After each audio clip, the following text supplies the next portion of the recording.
In less than 12 months, Nintendo fans have been blessed with 2 new Zelda games, the phenomenal Twilight Princess, and now Phantom Hourglass.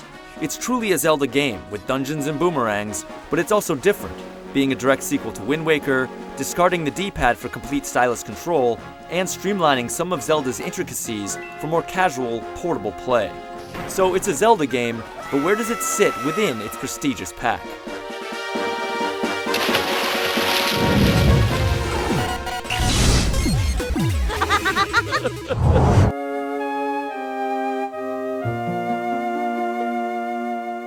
If you haven't played Wind Waker, be warned. The game opens by retelling the tale, ending and all.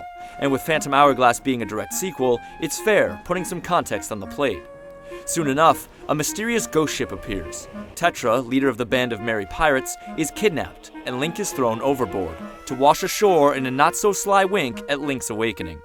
Soon enough, you'll meet some colorful characters to help you find Tetra, not the least of which is Linebeck, a scallywag of the seas and captain of your new vessel.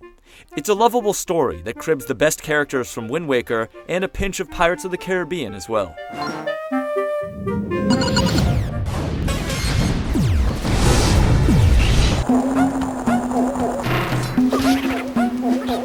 These Sands of Time pull from 2003, bringing the art style, maps, and high-sea adventures from Link's last cel-shaded adventure.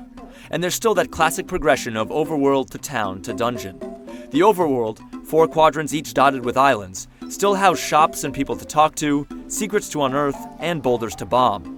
The dungeons are still chock full of puzzles, bad guys, keys, and items, but this time around, it's simplified. Believe it or not, most dungeons take 30 minutes or less to get through.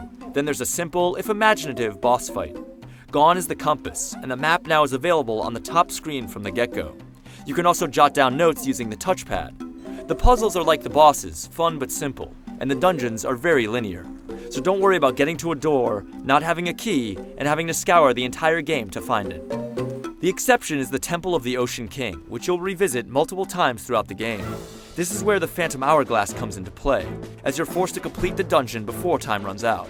It's challenging and requires some mental agility, managing what to do next as well as avoiding lumbering giants as the clock ticks down. This is also where the multiplayer aspect draws from, allowing one player to control Link as the others control phantoms, drawing literal strategic lines trying to catch him before he brings gems back to his base. It's no 4 swords, but it's fun and tense. The simple dungeons are a bit of a letdown, but it's not until you march out with your treasures that you realize it was over way too quick. The quality is still there, just truncated to the essential bits. And while you may not miss the compass or upgrading your wallet, which can now hold thousands of rupees right off the bat, a bit of what makes Zelda sparkle is missing.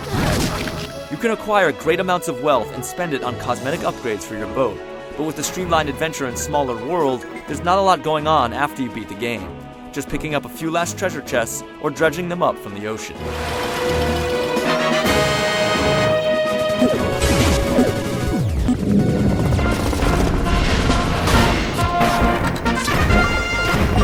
Any reservations about the stylus-based gameplay can be put to rest.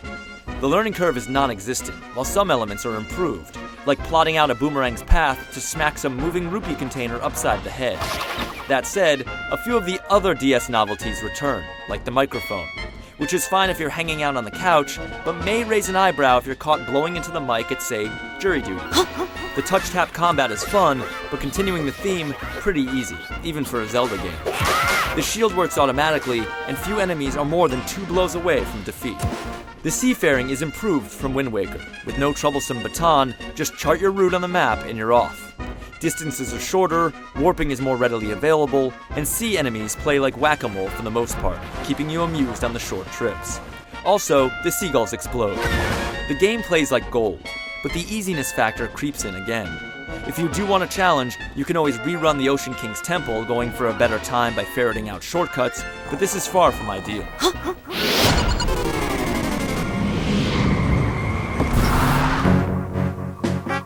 Hourglass does a great job of picking up Wind Waker's style and dropping it onto the dual screens. Zelda looks fine, the 3D effects are great and really shine in some of the boss battles. As with most 3D DS games, there are aliasing issues, especially in the cutscenes. But how many DS games are there where this is even worth mentioning? The music and sound effects are classic Zelda, remixing some tunes, begging for headphones and proper stereo.